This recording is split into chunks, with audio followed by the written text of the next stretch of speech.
And no matter what, the Lord is with us. So that's the assurance that the Lord is giving us. So thank you for all the testimonies. So let's put our hearts in the presence of God and worship.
chapter 13, verse 5.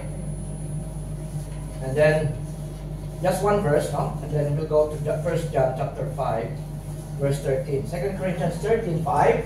1 John 5, 13. No? Let's just, if you're ready, say amen. Amen. Amen. 2 Corinthians 13, verse 5. Let's all stand, please, as we honor God's word.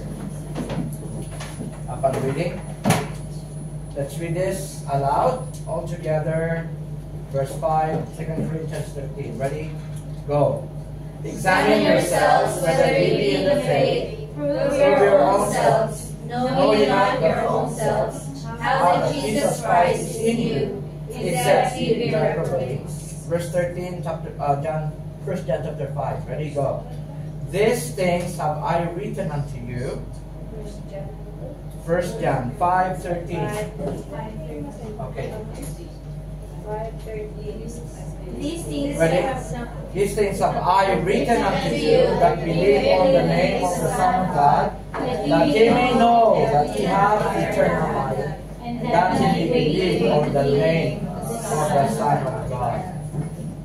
We thank the Lord for the reading of His Word. Let us pray. Lord, we thank you for this privilege to learn your Word. Even Lord, I pray that as we go along with this message, let us all have an open heart, examining our own selves. And Lord God, we thank you that you have given us the privilege to serve you through this church. I pray, Lord God, that we will see the need for our service. Not only that, Lord, and we should be encouraged to stay focused on whatever is your plan for us to do in the future. We thank you, Lord, for the reading of thy word. I pray that you teach us and prepare our hearts as we go along. In Jesus' name, amen. You may now take your seats comfortably. If you have a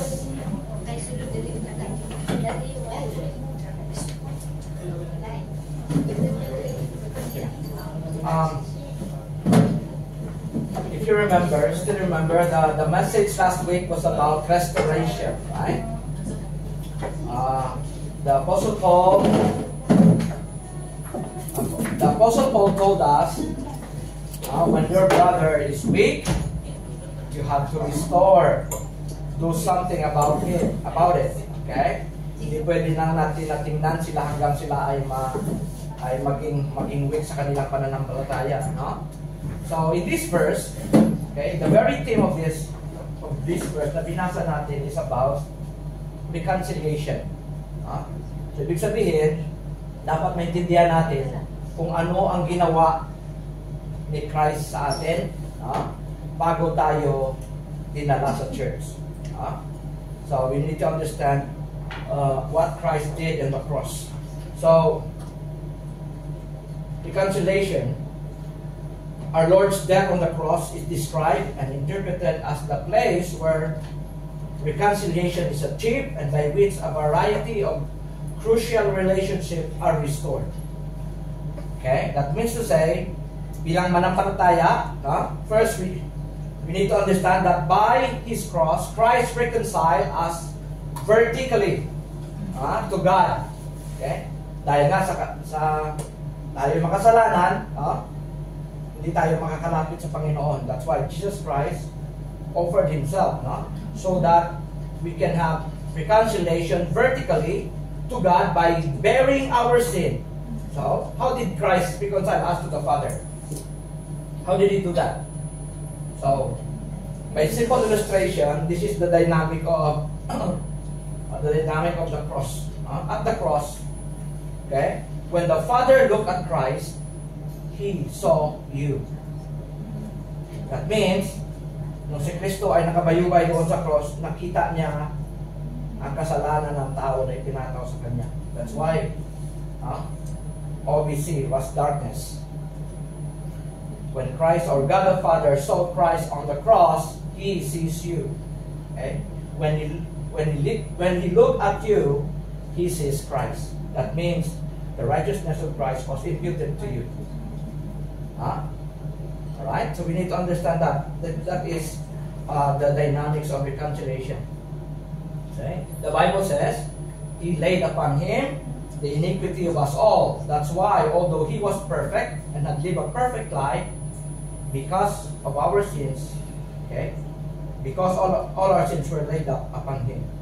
However, what is the verse of the message of the Lord to the church of the Corinthians, church at Corinth. Okay, why do you think the Apostle Paul asked the believers there to examine yourselves? Okay, we need to understand that although there's no such thing as perfect church, although nakita natin na itong church sa Corinth, if you happen to read or study the life of the believers there, makikita natin 1 Corinthians chapter 1 verse 5 to 7. This church is actually a kind of spiritually gifted church. They're very gifted. Verse 5. Anong sabi ni Paul? That in everything they are enriched by Him. They are enriched by God in all utterance and in all knowledge. Ibig sabihin, they are very knowledgeable. Pero the preceding verses, the verses before 5 to 7, pinapakita dito ng Apostle Paul na although you are gifted, pero mayroon mga iilan na mga pasaway. That's why actually the church in Corinth is well known also for their conflicts. Division. Number one, they have problems with division. They have problems with marriages. What else? Partaking the Lord's Supper. So we should need, we need to understand our position as believers in Christ, just like as the church in Corinth. Okay? So in 1 Corinthians chapter 3 verse 1 to 4, nakikita natin dito that although they are gifted, there are members who are still have the problem with carnality. So hindi na yan bago. There's no such thing as perfect church. That includes our church. Mayroong mga problema tayo in terms of materialism. What else? Maraming problema, So, ang ibig natin sabihin dito that being purchased by God through His blood, we need to understand that there is a great danger for us, na magpatuloy na gumawa ng kasalanan or